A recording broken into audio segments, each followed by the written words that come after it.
এ কবরের যাত্রীরা,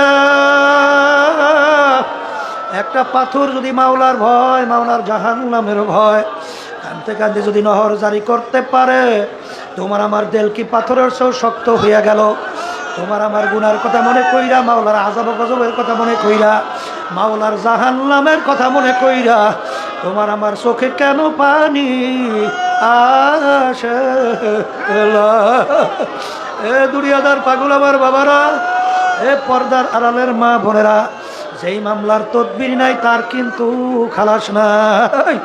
আল্লাহর ওলিদের ইতিহাস পইরা দেখো, সাহাবায়ে কেরামদের ইতিহাস পইরা দেখো, তাদের ঈমান কেমন ছিল, তোমার আমার বিশ্বাস ঈমান কেমন।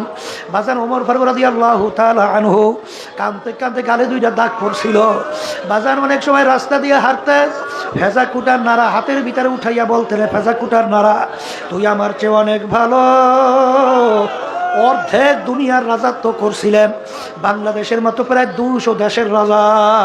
আর বর্তমানে একটু এলাকার মেম্বার, চেয়ারম্যান, একটু এমপি মিনিস্টার হইয়া, একটু বড় অফিসার হইয়া এখন ধরাকে সরাজ্ঞান মনে করেন না। অর্ধেক দুনিয়ার রাজা, বাংলাদেশের মতো প্রায় 200 দেশের রাজা। আমিরুল মুমিনিন ওমর ফারুক রাদিয়াল্লাহু তাআলা আনহু রাস্তা দিয়া হাঁটে, ফেজা কুদানার হাতের ভিতরে উঠায়, তাকাইয়া তাকাইয়া দুই চোখের পানি সাইরা দিয়া কান্না, আর বলে ফেজা কুটা